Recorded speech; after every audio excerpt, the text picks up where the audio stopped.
Praise the Lord. ஆண்டவர் தந்த நல்ல புதிய மாதத்திற்காய் ஆண்டவருக்கு நன்றி செலுத்துவோம். இந்த மாதத்திற்காய் தேவன் கொடுத்த வாக்குத்தத்தமான தீர்க்கதரிசன வார்த்தைகளை வாசித்து நாம் ஜெபிக்கலாம். ஆதியாகமம் 40வது அதிகாரம் அதனுடைய 13வது வசனத்தை நான் வாசிக்கிறேன். 3 நாளைக்குள்ளே பார்வோன் உன் தலையை உயர்த்தி உன்னை மறுபடியும் உன் நிலையிலே நிறுத்துவார். ஆமென். Praise God. கர்த்தர் இந்த மாதத்திற்கு கொடுக்கிற வாக்குத்தத்தமான ரேமா வார்த்தை, உன் தலையை உயர்த்தி மறுபடியும் உன் நிலையிலே உன்னை நிறுத்துவேன் என்று ஆண்டவர் வாக்குத்தத்தம் பண்ணுகிறார். இது யோசேப்பு பானபத்திரக்காரனுக்கு சொன்ன தரிசனத்தின் விளக்கமாய் இருக்கிறது. நமக்கு நன்றாய் தெரிந்த வேத சம்பவம். பானபத்திரக்காரன் திடீரென்று ஒரு சொப்பனம் காண்கிறான். அந்த சொப்பனத்தை யோசேப்பு தன்னுடைய வெளிப்பாடுகளின் பிரகாரம் தீர்க்க தரிசனமாய் அவனுக்கு அதை அறிவிக்கிறான். அவன் கண்ட சொப்பனத்தின் பிரகாரம் மறுபடியும் உன் தலை உயர்த்தப்பட போகிறது, நீ உன்னுடைய ஸ்தானத்தில் மறுபடியும் நீ நிலைநிறுத்தப்படுவாய், பார்வோனால் உன் தலை மறுபடியும் உயர்த்தப்படும் என்று அந்த தரிசனத்தினுடைய வெளிப்பாடை யோசேப்பு சொல்ல ஆரம்பிக்கிறார். யோசேப்பு என்ன வார்த்தைகளை சொன்னாரோ அந்த வார்த்தை 3 நாட்களுக்குள்ளே அது அப்படியே நிறைவேறினது. இந்த மாதத்துக்காய் கர்த்தர் நமக்கும் இதே வாக்குத்தத்தமான வார்த்தைகளை கொடுக்கிறார். எந்த இடத்தில் நாம் தாழ்த்தப்படுத்தப்பட்டோமோ, எந்த இடத்தில் பொய் குற்றச்சாட்டுகளை சொல்லி நம்முடைய ஸ்டாண்டர்டை கீழே கொண்டு வந்தாங்களோ, நம்முடைய ஸ்தானத்திலிருந்து நம்மை ஒதுக்கி வைத்தார்களோ, நம்முடைய ஸ்தானத்திலிருந்து நம்மை துரத்தி விட்டார்களோ, அதே சத்துருக்களுக்கு முன்பதாக அதே இடத்தில் மறுபடியும் நான் உன் தலையை உயர்த்துவேன், உன் ஸ்தானத்துல நான் நிறுத்துவேன் என்று கர்த்தர் வாக்குத்தத்தம் பண்ணுகிறார். எத்தனை பேர் இந்த வார்த்தைக்கு ஆமென் சொல்றீங்க? பானபத்திரக்காரன் முதலாவது ஸ்தோத்திரம் அந்த ராஜா அரண்மனையில ராஜாவுக்கு ஸ்தோத்திரம் அந்த ராஜா கூடவே இருந்து அவனுக்கு திராட்சரசம் பானம் கொடுக்கிற எல்லா வேலைகளையும் கவனித்து வந்தான். திடீரென்று அவன் மேல ஒரு குற்றச்சாட்டு வந்து அவனை தூக்கி ஜெயில போட்டாங்க சோத்திரம். ஆனால் ஜெயில இருந்தவனுக்கு சோத்திரம் மறுபடியும் ஒரு ரீபில்ட், மறுபடியும் அவன் லைஃப கர்த்தர் கட்ட ஆரம்பித்தார். சோத்திரம். இந்த சத்தத்தை கேட்கிற நீங்கள் யாரா இருந்தாலும் சரி, ஒருவேளை இதுவரைக்கும் நீங்க ஒரு ஸ்தானத்தில் இருந்திருக்கலாம், ஒரு வேலையில் இருந்திருக்கலாம், ஒரு பொசிஷன்ல இருந்திருக்கலாம், ஒருவேளை இன்றைக்கு அந்த பொசிஷன்ல இல்லாம, அந்த மேன்மையில இல்லாம, அந்த வேலையில இல்லாம, சில குற்றச்சாட்டுகளினால, சில சூழ்ச்சிகளினால தூக்கி எறியப்பட்ட நிலைமையில இந்த சத்தத்தை கேட்கிறீங்கன்னா உங்களை பார்த்து தான் ஆண்டவர் சொல்லுகிறார், இந்த மார்ச் மாதம் நான் உன் ஸ்தானத்துல மறுபடியும் உன்னை நிலைநிறுத்துவேன் என்று கர்த்தர் வாக்குத்தத்தம் பண்ணுகிறார். எந்த ஸ்தானத்திலிருந்து நீ இறக்கி விடப்பட்டாயோ, எந்த இடத்திலிருந்து உன்னை தூக்கி துரத்தி தள்ளிவிட்டார்களோ, அதே ஸ்தானத்துல நான் உன்னை நிலை நிறுத்துவேன் என்று கர்த்தர் வாக்குத்தத்தம் பண்ணுகிறார். எத்தனை பேர் இந்த வார்த்தைக்கு ஆமென் சொல்றீங்க? 3 வார்த்தை ஆண்டவர் வாக்குத்தத்தமாய் சொல்லுகிறார். 1, இந்த மார்ச் மாதம் உங்கள் தலை உயர்த்தப்பட போகிறது. 2, மறுபடியும் நீங்க எந்த பொசிஷனை விட்டீங்களோ, எந்த ஜாப்பை விட்டீங்களோ, எந்த மேன்மையை, எந்த ஆசீர்வாதத்தை நீங்க விட்டீங்களோ, மறுபடியும் அதே இடத்துல 3வது நிலை நிறுத்துவேன் என்று கர்த்தர் வாக்குத்தத்தம் பண்ணுகிறார். இந்த வார்த்தையை அப்படியே ஆமென் சொல்லி ஏற்றுக்கொள்ளுங்கள். இந்த மார்ச் மாதம் கர்த்தர் உங்களை உங்க குடும்பத்தையும் நிலை நிறுத்த போகிறார்.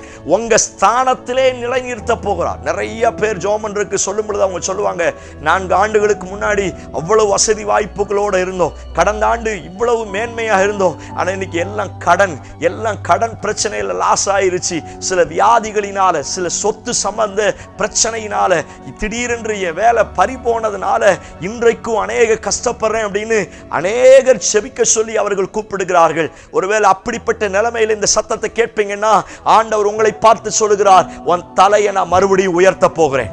Praise God, hallelujah. எந்த இடத்தில் கடந்த நாட்களில் தலைக்குனிவு ஏற்பட்டதோ, யாரால் யாருக்கு முன்னே நீங்கள் தலைக்குனிவை சந்தித்தீர்களோ அவர்களுக்கு முன்னே அதே இடத்துல நான் உன் தலையை மறுபடியும் உயர்த்துவேன்னு கர்த்தர் வாக்குத்தத்தம் பண்ணுகிறார். நீங்கள் நம்புங்கள், மறுபடியும் உங்க நிலையில கர்த்தர் நிறுத்த போகிறார். சில ஆண்டுகளுக்கு முன்னாடி நீங்க எப்படி இருந்தீங்களோ, சில மாதத்துக்கு முன்னாடி நீங்க எப்படி இருந்தீங்களோ, சில வருடங்களுக்கு முன்னாடி நீங்க எப்படி இருந்தீங்களோ, இந்த வார்த்தையை ஆண்டவர் உங்களுக்கு தீர்க்க தரிசனமாய் சொல்லுகிறார். அதே இடத்துல நான் உன்னை நிலை நிறுத்துவேன், அதே ஸ்தானத்தில் நான் உன்னை நிலை நிறுத்துவேன். ஒருவேளை கடந்த நாட்கள்ல மேல இருந்திருக்கலாம், சில போராட்டத்தின் நிமித்தம், சில பிரச்சனை நிமித்தம் இன்னைக்கு நீங்க கீழே இருக்கலாம், இன்னைக்கு எல்லாத்தையும் இழந்திருக்கலாம், எல்லாத்தையும் லாஸ்ட்ல எல்லாத்தையும் விட்டுட்டு ஒன்று இல்லாம இருக்கலாம். சபையே, தேவ பிள்ளையே, இந்த வார்த்தையை கர்த்தர் உங்களுக்கு தீர்க்க தரிசனமாய் சொல்லுகிறார். நான் உன் ஸ்தானத்தை மறுபடியும் கட்ட போகிறேன். Praise God, hallelujah. நான் மறுபடியும் உன்னை தூக்கி விட போகிறேன். நான் மறுபடியும் உன் ஸ்தானத்துல நிலை நிறுத்த போகிறேன். உன் தலையை உயர்த்தி மறுபடியும் அதே இடத்துல நான் உன்னை நிறுத்துவேன்னு கர்த்தர் வாக்குத்தத்தம் பண்ணுகிறார். எத்தனை பேர் இந்த வார்த்தைக்கு ஆமென் சொல்றீங்க? நம்புங்கள். தானியேல் அடிமையா போன இடத்துல மேல இருந்தான். பொய்யான குற்றச்சாட்டுகளை சொல்லி தானியேலை கீழே கொண்டு வந்தாங்க, சிங்க கெபியில போட்டாங்க. சாத்ராக், மேஷாக், ஆபேத்நேகோவை அக்னியில போட்டாங்க. ஆனா அந்த அக்னியிலிருந்து, அந்த சிங்க கெபியிலிருந்து ஆண்டவர் அவர்களை தூக்கி எடுத்து மறுபடியும் அதே ஸ்தானத்துல நிறுத்தினார் அல்லவா? Praise God. நான் சொல்லுகிறேன், ஒரு சில பொய்யான குற்றச்சாட்டுகளால, சில சூழ்ச்சிகளினால நீங்க பாதிக்கப்பட்டு உங்க பொசிஷன்ல இருந்து கீழே இறங்கிட்டீங்களா? சிலரை நம்பி ஒரு சில காரியத்தை இன்வெஸ்ட் பண்ணிட்டு எல்லாத்தையும் லாஸ் பண்ணிட்டு இன்னைக்கு ஒன்று இல்லாத நிலைமையில இந்த சத்தத்தை கேட்கிறீங்களா? ஆண்டவர் சொல்லுகிறார், திரும்ப நான் உன் ஸ்தானத்துல நான் உன்னை நிறுத்துவேன்.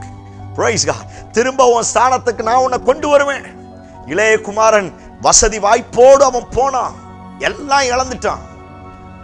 அவனுடைய ஸ்தானம் அத்தனை இழந்துட்டான். ஆனால் ஒரு நாள் தகப்பன் வீட்டிற்கு வேலைக்காரனா என்று நான் வரலாம் அப்படின்னு வரும்பொழுது, தகப்பன் மறுபடியும் அவனை வேலைக்காரனாய் அல்ல, அவன் எந்த ஸ்தானத்துல இருந்து விழுந்தானோ அதே ஸ்தானத்துல அவனை உயர்த்தி வைத்து அழகு பார்க்க. ஓ பிரைஸ் காட். நான் சொல்லுகிறேன், அப்படிப்பட்ட ஒரு நல்ல தகப்பனை நாம் ஆராதிக்கிறோம். நான் சொல்லுகிறேன், அந்த தகப்பன் எந்த இடத்துல நீங்கள் தலை குனிவு ஏற்பட்டதோ அதே இடத்துல உங்களை கர்த்தர் தலை நிமிர்ந்து நிற்க செய்வார். இளையகுமாரனுடைய காரியத்தை யோசிச்சு பாருங்க. போகும்போது எவ்வளவு சண்டை போட்டு சொத்தெல்லாம் பிரிச்சு வாங்கிட்டு போனா, ஆனா திரும்பி வரும்பொழுது எவ்வளவு தலை குனிவை அவன் சந்திச்சிருப்பான், எவ்வளவு ஏளனமாய் மற்றவர்கள் பேசியிருப்பாங்க. ஆனா அவர்களுக்கு முன்னாடி இவன் தலை குனிய அவன் தகப்பன் விடல, அவன் தலையை உயர்த்தினா. கைகால்களுக்கு ஸ்தோத்திரம் மோதிரங்கள் போடப்பட்டது, ஸ்தோத்திரம் அவனுக்கு புது வஸ்திரங்கள் கொடுக்கப்பட்டது, அவனுக்காய் ஒரு விருந்து அடிக்கப்பட்டது.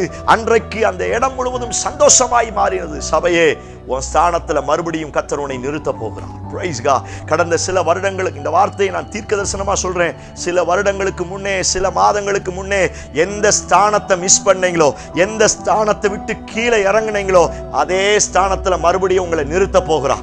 உங்க தலை இந்த மாதம் உயர்த்தப்படும் என்று கர்த்தர் வாக்குத்தத்தம் பண்ணுகிறார்.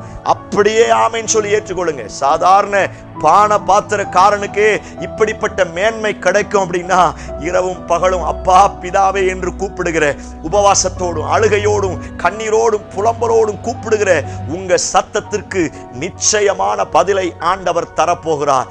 சபையே நம்புங்கள், நீங்கள் மறுபடியும் அதே ஸ்தானத்தில் நிலைநிறுத்தப்பட போகிறீர்கள்.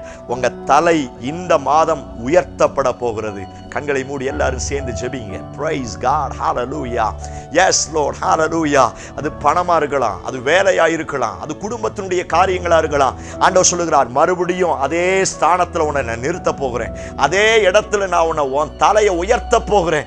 எந்த சூழ்ச்சி பண்ணி, எந்த பொய் குற்றச்சாட்டுகளை சொல்லி உன்னை வெளியே அனுப்புனாங்களோ, ஆண்டவர் சொல்லுகிறார், நான் அதே ஸ்தானத்துல உன்னை நான் நிறுத்த போகிறேன். உன் சகோதரர்களுக்கு முன்னே அதே ஸ்தானத்துல நிறுத்த போகிறேன். எந்த ஜனம் உன்னை ஏளனமா இகழ்வா பேசினாங்களோ அதே கூட்டத்துக்கு முன்னாடி நான் உன் ஸ்தானத்துல, உன் நிலையில நான் நிலை நிறுத்துவேன்னு கர்த்தர் வாக்குத்தத்தம் பண்ணுகிறார். ஆண்டவரே, யாரெல்லாம் இந்த வார்த்தையை பிடித்து ஜெபிக்கிறார்களோ அவர்கள் வாழ்க்கையில இந்த வார்த்தை இந்த மாதத்துல ஒரு அற்புதத்தை கொண்டு வருவதாக. அவங்க ஸ்டாண்டர்டை கர்த்தர் மறுபடியும் உயர்த்த போகிறபடினால் ஸ்தோத்திரம். அவருடைய பொசிஷனை கர்த்தர் மறுபடியும் ஆண்டவரே ஸ்தோத்திரம் ரீபில்ட் பண்ண போகிறபடினால் ஸ்தோத்திரம். இயேசுவின் நாமத்தினால அவர்கள் தலை உயர்த்தப்படட்டும், அவருடைய பிள்ளைகளின் தலை உயர்த்தப்படட்டும், அவருடைய பிள்ளைகள் பிள்ளைகளின் ஸ்தானம், இழந்து போன எல்லா ஸ்தானமும் இயேசுவின் நாமத்தினால இந்த மாதம் திரும்பி வருவதாக. இந்த வார்த்தை 100% அற்புதத்தை செய்யட்டும். நீர் அப்படி செய்வீர் என்று நம்புகிறோம். இயேசு கிறிஸ்து மூலம் ஜெபிக்கிறோம். ஜெபம் கேளும் நல்ல பிதாவே. Amen, amen, amen. Praise the Lord. நம்பிக்கையோடு இந்த மாதத்தை துவங்குங்கள். உங்கள் தலை உயர்த்தப்படும். மறுபடியும் உங்கள் நிலையிலே நீங்கள் நிற்பீர்கள். கர்த்தர் உங்களை மகிமைப்படுத்த போகிறார். இந்த செய்தி உங்களுக்கு ஆசீர்வாதமா இருந்துச்சுன்னா தயவு செய்து ஒரு 10 பேருக்கு அதை ஷேர் பண்ணுங்க. அவங்கள பார்க்க சொல்லுங்க. அவங்க ஸ்டாண்டர்டையும் கர்த்தர் உயர்த்தி பிடிப்பாராக. வசனத்தை நம்புவோம், சத்தியத்தை அறிவோம். வார்த்தை நம்மை மேலே கொண்டு வர வல்லமை உள்ளதாக இருக்கிறது. Amen. Praise the Lord. God bless you. கர்த்தர் உங்களை ஆசீர்வதிப்பாராக. ஆமென்.